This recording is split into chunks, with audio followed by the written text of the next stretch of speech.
앞으로 가더라. 아멘. 어떻게 좀 에스겔서 묵상의 재미를 좀 느끼고 계신가요, 요새? 네, 반응이 좀 시원치 않네요. 읽고 계시죠? 네. 예수님께서는 이렇게 말씀하신 적이 있습니다. 네. 먼저 된 자로서 나중되고 나중된 자로서 먼저 될 자가 많으니라. 마태복음 19장 말씀인데요. 우리가 보통 하게 되는 생각을 확 뒤집어 버리는 굉장히 좀 무서운 경고입니다. 그러니까 우리가 특권이라고 생각하는 것들, 우리가 우선순위에서 좀 앞서 있다고 생각하게 만드는 그런 것들, 그게 무엇이든 그런 것들이 꼭 하나님의 나라에서의 영광으로 이어진 것은 아니라는 것을 강조하신 겁니다. 그러니까 하나님께서 보시기에는 우리가 생각하는 바와는 전혀 다르게 보신다는 것이죠. 그런 면에서 오늘 본문과 에스겔서 전체는 우리가 혹여나 신앙생활을 하면서 진짜로 붙잡아야 할 것들 대신에 엉뚱한 것들을 붙잡고 살고 있지는 않은지 다시 한번 좀 스스로를 돌아보게 하는 그런 본문이 아닐 수가 없습니다. 모든 본문이 다 그렇지만 오늘 본문은 특히 좀 맥락 안에서 읽는 게 중요합니다. 그래서 8장부터 11장의 내용, 오늘 저희가 10장을 묵상하고 있는데 8장부터 11장을 좀 통으로 이렇게 같이 읽으시면 훨씬 이 묵상의 깊이가 좀 깊어지고 앞뒤 연결이 되시면서 훨씬 재미가 좀 있을 겁니다. 오늘 그걸 같이 하면 너무 좋겠지만 그걸 다 할 수 없는 관계로, 하지만 최대한 좀 그 맥락 안에서 이 오늘 본문을 보실 수 있도록 좀 최대한 도와드리려고 합니다. 새벽에 우리가 계속 묵상하는 말씀이니까 이미 익숙하시긴 하겠지만 제가 그래도 저는 친절하니까 좀 그래도 이렇게 정리를 조금은 해드리자면 8장 내용을 한번 기억해 보실까요? 예루살렘에서 굉장히 썩어 문드러진 그런 모습을 발견하는 게 8장 아니겠습니까? 그래서 성전 안뜰에서부터 가장 깊숙이 있는 가장 하나님과 가까이 한다는 그 성소에서의 현장마저도 우상 숭배 현장이 되어 있는 그런 모습을 그리고 있었던 것 우리가 기억합니다. 그것도 그냥 그런 게 아니라 장로 70인이 우상 숭배에 있어서 가장 앞장을 서고 있는 조금 기가 막힌 그런 상황입니다. 자, 9장에 이르면요, 하나님께서 이러한 이스라엘의 모습에 대해서 당연히 진노의 심판을 쏟아 부으십니다. 혹시 방송실이 좀 에코가 좀 많이 나는 것 같은데 조금 조정을 해주시면 감사하겠습니다. 자, 하나님께서 진노의 심판을 쏟아 부으시는데 9장 신령한 존재 7이 이제 나와서 그 중에 6이 무기를 잡고 이제 패역한 백성들을 치기 시작합니다. 그래서 쳐서 이제 죽이기 시작하는데 남은 한 존재, 6 아닌 남은 한 존재는 베옷을 입고 허리에는 먹그릇을 찼는데 이 심판의 와중에 이스라엘의 패역함에 탄식하면서 우는 자들의 머리에 뭐를 표시하죠? 네, 그 와중에 그 머리에 이제 표를 그려서 이제 구별을 하고요. 이들을 심판으로부터 보호하시죠. 그리고는 하나님의 심판이 혹독해지면 혹독해질수록 이 남은 자들을 위해서 이 베옷 입은 자가 중보를 합니다. 부르짖죠. 주 여호와여, 예루살렘을 향하여 분노를 쏟으시오니 이스라엘의 남은 자를 모두 멸하려 하시나이까. 이게 바로 9장 8절 말씀이었습니다. 그러니까 우리가 이 대목에서 바라보게 되는 것은 구원자요, 중보자의 역할을 감당하고 있는 이 베옷 입은 자, 바로 예수 그리스도를 우리가 확인하게 되는 것이죠. 이제 오늘 본문인 10장에 이르면, 그리고 이제 11장까지 같이 이게 이어지는데요. 이 맥락에서 하나님께서 에스겔에게 이제 환상을 보여주십니다. 근데 그 환상이 어떤 내용인지 오늘 본문을 통해서 한번 살펴보겠습니다. 먼저 1절을 한번 보실까요? 이에 내가 보니 그룹들 머리 위 궁창에 남보석 같은 것이 나타나는데 그들 위에 보좌의 형상이 있는 것 같더라. 자, 이 장면은 좀 이미 한번 읽어보신 것 같지 않습니까? 그렇죠? 1장에서 우리가 봤던 굉장히 흡사한 묘사죠. 그래서 그룹 넷이 날개를 2개는 펴고 둘로는 몸을 감추고 정방형으로 이렇게 뭔가를 떠받들고 있는데 그 떠받드는 것 머리 위에 궁창이 있습니다. 이 궁창이라는 것을 우리가 창세기 1장으로 가서 연결을 시켜서 보시면 하나님의 창조주로서의 그 권위, 흑암 가운데 하나님께서 말씀하시니 하나님 말씀하신 대로 이 창조가 이루어지는 그러한 역사가 일어나지 않습니까? 근데 그 떠받들고 있는 이 위에 남보석의 재질로 되어 있는 보좌가 있답니다. 모든 것 위에 다스리시는 전능하신 창조주 하나님의 보좌가 거기 보이는 것이죠. 여기서 이제 베옷 입고 먹그릇을 찬 자가 이 앞의 내용과는 다르게 조금 다른 역할을 맡습니다. 2절 한번 보실까요? 하나님이 가는 베옷을 입은 사람에게 말씀하여 이르시되 너는 그룹 밑에 있는 바퀴 사이로 들어가 그 속에서 숯불을 2손에 가득히 움켜가지고 성읍 위에 흩으라 하심에 그가 내 목전에서 들어가더라. 지금 이게 어떤 모습입니까? 지금 숯불을 성읍 가운데 흩으시는 이 베옷 입은 자의 모습, 이것은 심판자의 역할을 이야기하는 것입니다. 우리가 소돔과 고모라를 생각하면 유황과 이런 것들이 떨어지는 그 현장을 우리가 기억해 본다면 지금 이 숯불을 들고 예루살렘 성읍 위에 흩으라 말씀하시는 이 하나님의 명령에는 심판자를 향한 그 역할에 대한 이야기를 하고 계신 거라는 것을 우리가 어렵지 않게 알 수가 있습니다.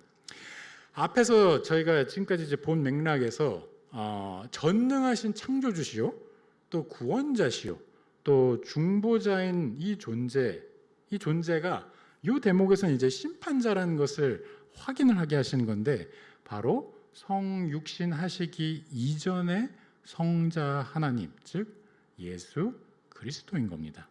이 말씀을 요한복음 5장에 좀 잘 정리를 하고 있어서 제가 한번 읽어드리겠습니다. 22절과 29절 말씀인데 아버지께서 아무도 심판하지 아니하시고 심판을 다 아들에게 맡기셨으니, 그러니까 이게 지금 심판자의 역할, 당연히 하나님께 속한 이 심판은 하나님께 속한 거 아닙니까? 근데 이 아버지께서 이 심판을 아무도 심판하지 아니하고 다 이 아들이 심판하도록 맡기셨다, 그렇게 이야기를 하시면서 뒤에서 나오는 얘기가 선한 일을 행한 자는 생명의 부활로, 악한 일을 행하는 자는 심판의 부활로 나오리라.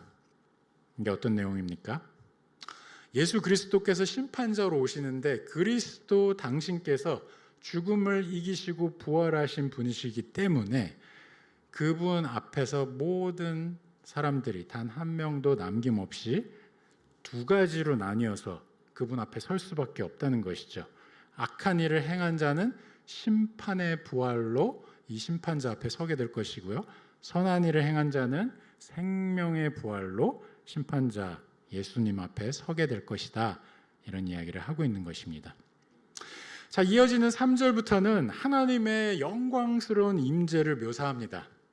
앞에서 우리가 다룬 적이 있는 에스겔 1장과 매우 닮아 있기 때문에 제가 구구절절히 다 설명을 하지는 않겠습니다만 조금 더 오늘 본문은 이제 1장과 비교하시면 조금 더 디테일한 묘사가 되어 있다는 거, 그 정도 차이 외에는 거의 흡사합니다. 그래서 1장을 다시 읽는 것 같은 느낌이 좀 들으셨을 거예요. 읽으시면서 보시면 가는 베옷을 입은 자가 숯불을 가지러 그룹들 사이, 즉 바퀴 밑, 즉 이 보좌의 중심부에 숯불이 있는 곳으로 들어가십니다.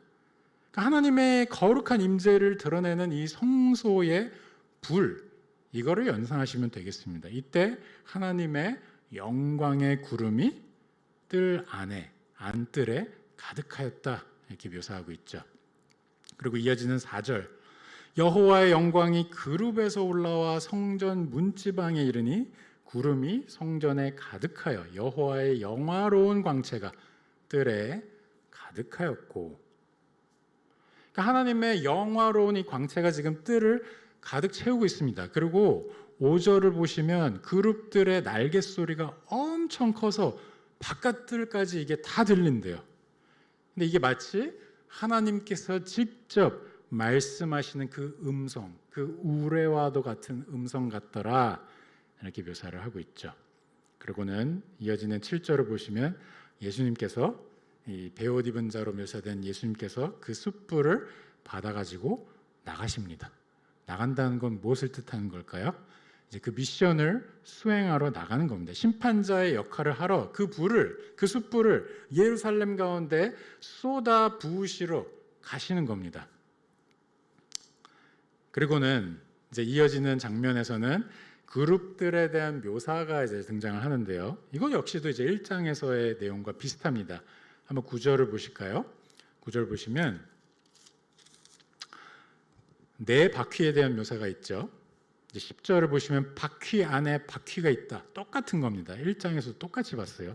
이 바퀴라는 거는 기동성을 드러내지 않습니까? 근데 바퀴 안에 바퀴가 있다. 이거는 뭐 이걸 어떤 이미지로 우리가 형상화하기보다 바퀴 안에 바퀴가 있다는 것은 강조를 한 표현이라고 생각을 하셔도 될 것 같아요. 그래서 어디든 자유롭게 정말 엄청난 기동력을 갖고 어디든 이동을 하신다. 그러니까 하나님의 무소부재하심, 어디든 존재하시는 하나님이심을 이 대목에서 드러낸 겁니다. 그 다음에 12절을 보시면 온몸과 등과 손과 날개와 바퀴의 둘레 다 눈이 가득하더라. 눈이 많으면 모든 것을, 더 많은 것들을 볼 수가 있겠죠. 그래서 모든 것을 다 아시는, 보지 못하시는 것이 하나도 없으신 하나님이심을 이 대목에서 드러내고 있습니다. 이게 근데 참 아이러니한 게 이 앞에서 이 패역한 유대의 지도자들이 뭐라고 얘기했습니까? 하나님께서 이 땅을 저버리셨고 여호와께서 보지 아니하신다, 이렇게 이야기를 했습니다. 9장에서요. 바로 한 장 앞에. 그런데 바로 그거에 이어서 하나님께서 그 영광스러운 광채를 환상 가운데 보여주시면서 모든 것을 다 보시는 그분의 눈에는 놓치는 것이 하나도 없다는 것을 이 대목에서 보여주신 겁니다. 전지하신 하나님을 드러내신 것이죠. 이어지는 14절을 보십시다. 내 얼굴이 등장하는데 뭐 이것도 저희가 이미 앞에서 묵상했던 내용입니다. 그룹의 얼굴, 사람의 얼굴, 사자의 얼굴, 독수리의 얼굴. 에스겔 본인도 이제 이야기를 하죠. 이거 이미 내가 봤던 얼굴들이다. 그래서 그들은 내가 그발 강가에서 보던 생물이라 15절에 그렇게 이야기를 합니다. 여기 한 가지 조금 색다르게 앞에 1장에서는 나오지 않았던 색다른 묘사가 하나 있어서 조금 한번 짚어보고 넘어가자면 16절과 17절입니다. 이 그룹들이 나아갈 때에 바퀴도 그 곁에서 나아가고 그룹들이 날개를 들고 땅에서 올라가려 할 때에도 바퀴가 그 곁을 떠나지 아니하며 그들이 서면 이들도 서고 그들이 올라가면 이들도 함께 올라가니 이는 생물의 영이 바퀴 가운데에 있음이더라.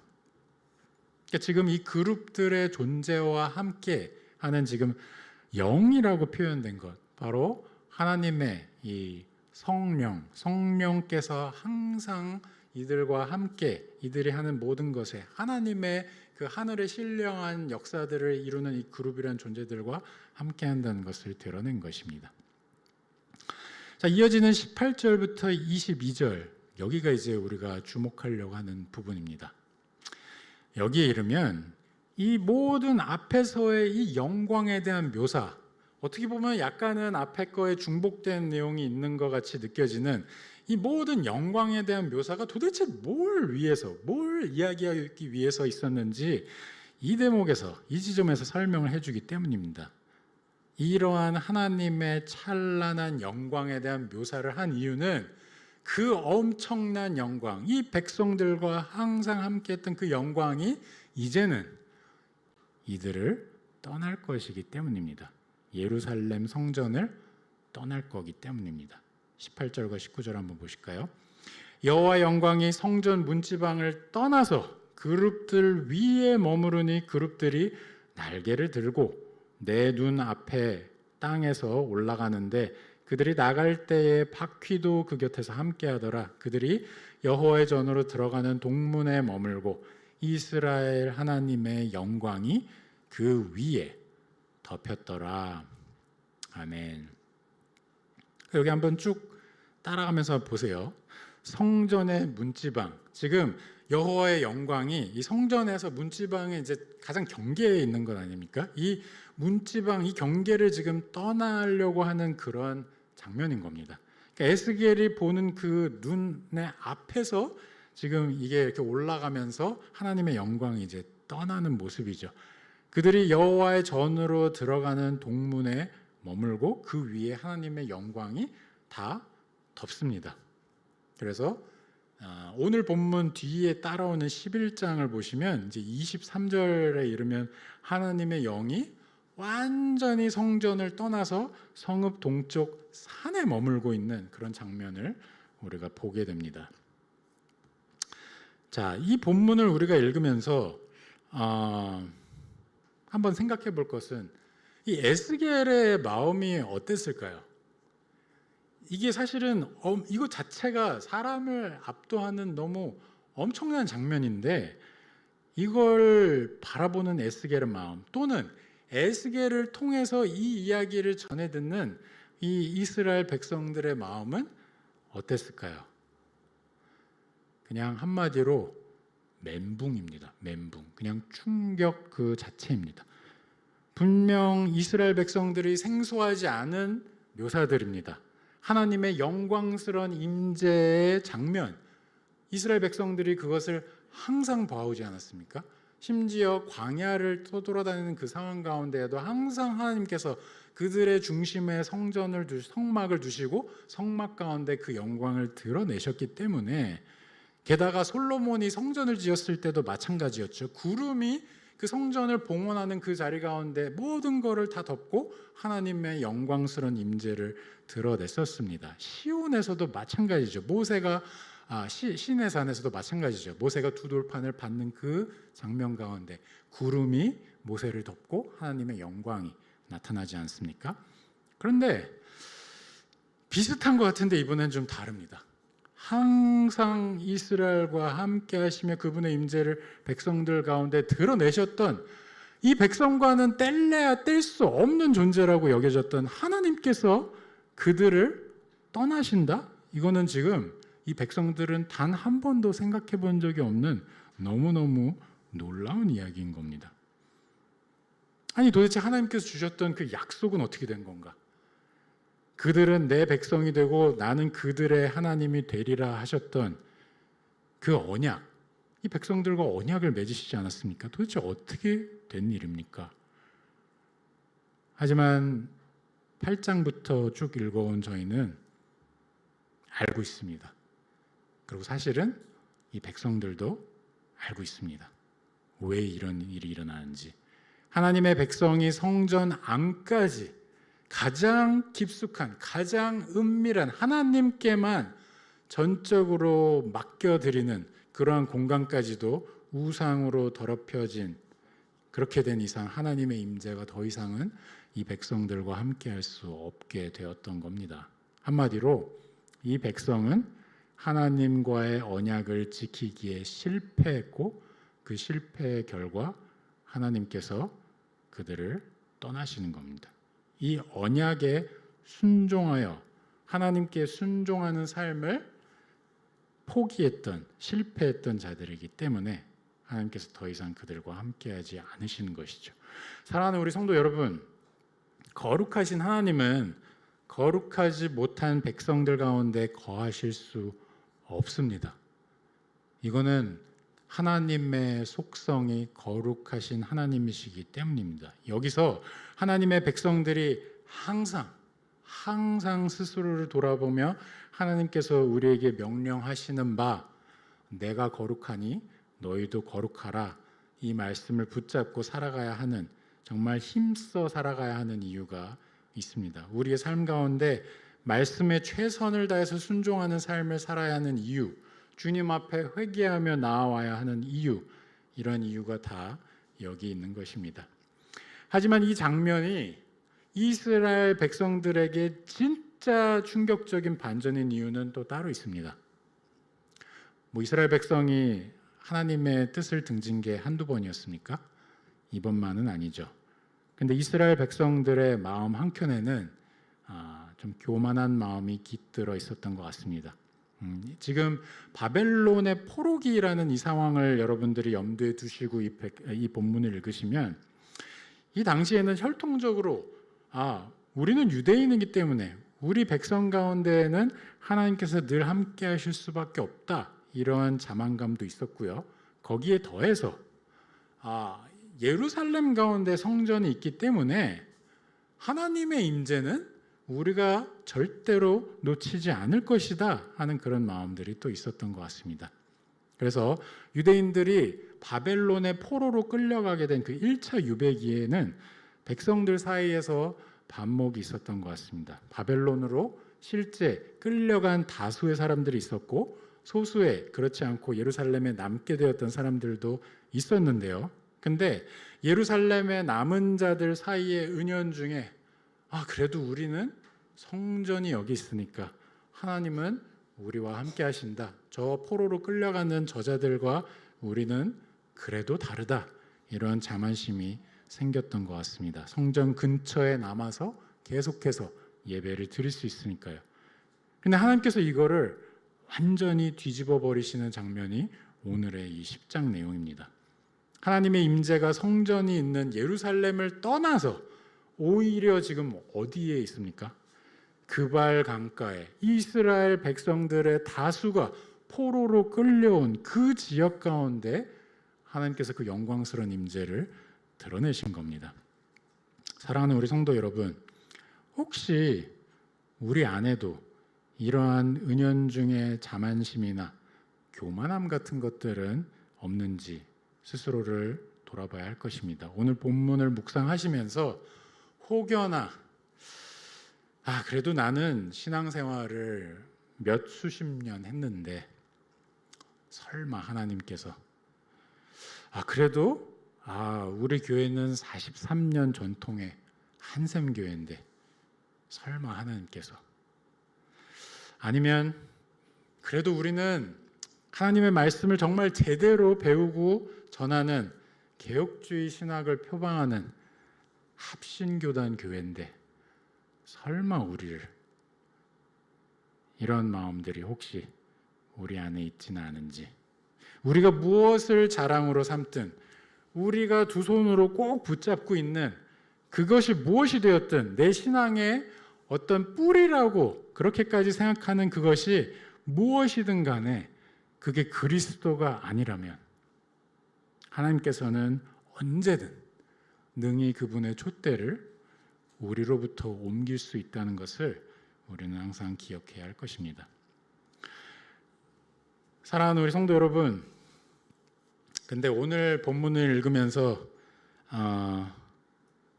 사실 무거운 내용이죠. 하나님의 임재가 그의 백성들을 떠나버린다. 이거는 우리에게 굉장한 경각심으로 다가오고 또 이 대목에 지금 하나님께서 심판을 쏟아내시는 이 장면이 사실 우리에게는 두려움의 장면이 될 수 있습니다. 하지만 참 감사하게도 우리는 이 본문을 읽으면서 동시에 오버랩되는 장면이 있어서 너무너무 감사합니다. 그것은 다름이 아닌 예수님께서 하신 말씀인데요. 예수님께서 하신 이 말씀 여러분들 모두가 다 잘 알고 계십니다. 너희가 이 성전을 헐라 내가 사흘 동안에 일으키리라. 예수님께서 정말 하나님을 입술로는 예배한다 하면서 실제 그 마음의 중심에는 하나님은 온데간데 없었던 이 유대 백성들을 향해서 이 성전을 헐라 사흘 동안에 일으키리라 이 말씀을 하신 것은 그 성전 건물에 대한 이야기가 아니었죠. 여기서 예수님께서 말씀하신 그 성전은 바로 예수님 당신이셨습니다. 참 성전이신 예수 그리스도의 죽으심과 3일 만에 다시 살아나심을 말씀하신 것이었습니다. 교회는 건물이 아니고요, 예수 그리스도의 몸입니다. 그리고 이 예수 그리스도의 몸 안에 거할 수 있도록 우리 가운데 친히 오신 분이 바로 참 성전이신 예수 그리스도신 겁니다. 이 예수님께서 우리 가운데 거하기 위해서, 예수님은 누구십니까? 하나님의 아들이시요, 삼위일체 하나님의 두 번째 위격이신 성자 하나님이시요, 하늘의 모든 영광을 다 가지신, 그리고 이 땅을, 이 세상을, 하늘과 땅을 창조하신 창조주시요. 그런데 그 성자 하나님, 그 예수 그리스도께서 사실은 이렇게 낮아지셔서 우리 가운데 들어오실 이유가 하나도 없습니다. 하물며 거룩하지 못한 백성들인데, 거룩하신 하나님의 아들이신 예수님께서 친히 육신이 되어서 우리 가운데 거하셨다 하는 이 요한복음의 말씀은 우리로 하여금 도대체 이 장면은, 우리가 지금 묵상한 에스겔서의 10장의 장면은 우리에게 무엇을 이야기하고 있는지 다시 한번 생각해 보게 합니다. 왜냐하면 이 참성전이신 예수 그리스도께서 우리 가운데 오셨기 때문에, 우리 가운데 그 피를 쏟으시고 우리 가운데 하나님의 그 모든 사역들을 완성하시면서 우리 대신 죄인의 자리 가운데 그 모든 형벌을 당하셨기 때문에 우리는 이 예수 그리스도와 연합되어, 이 참성전과 연합되어 그 성전 안에 영원히 거하는 자들이 되지 않았습니까? 하나님께서 그 영원한 성전 가운데 그리스도 안에서 우리를 부르신 겁니다. 오늘 우리가 묵상한 본문은 하나님은 거룩하시기 때문에 거룩하지 못한 백성들로부터도 언제든 떠나실 수 있다는 것을 말씀하고 계시지만, 거룩하신 하나님께서는 공의롭기 때문에 거룩하지 못한 그의 백성들과 함께 할 수 없다 말씀하시지만, 이 모든 것들을 다 뒤집어 버린 분이 바로 예수 그리스도인 겁니다. 하나님의 뜻을 따라서 우리를 향하여 우리 가운데 낮아지심으로 우리를 성전에 함께하는 자들로 삼으시지 않았습니까?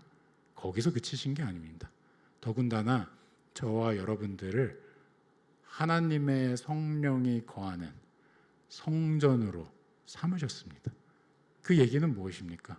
우리가 어디를 가든, 우리가 어디에서 무엇을 하든 성령께서 우리와 함께하는 한 그리스도께서 우리 가운데 역사하신다는 뜻이요, 하나님의 그 놀라운 구원의 계획이 우리를 통해서 이루어진다는 것입니다. 우리가 복음을 전하는 자로 땅끝까지 나아가서 소금과 빛의 역할을 감당해야 하는 이유는 저희한테 있지 않습니다.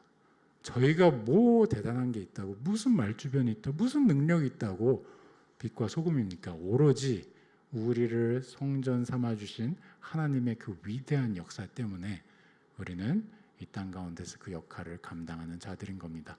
사랑하는 우리 성도 여러분, 오늘 이 본문 가운데, 그리고 1장에서도 우리가 봤던 그 영광스러운 하나님의 임재가 저와 여러분들 가운데 항상 있다는 것이 우리가 성전이 되었다는 뜻입니다.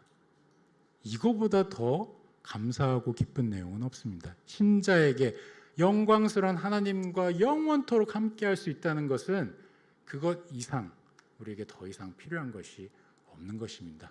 이 놀라운 영광을 주신 하나님께 감사하는 마음을 가지시면서 오늘 하루도, 또 이번 한 주도 하나님께서 여러분들을 부르는 곳이 어디든, 그곳이 가정이든 여러분들의 직장터이든 여러분들이 맺고 있는 그 관계들 속으로 들어간 것이든 그 안에서 그리스도의 복음을 전하는 자로, 그리스도의 향기를 드러내는 자로 사시기를 간절히 기도합니다. 다 함께 기도하시겠습니다.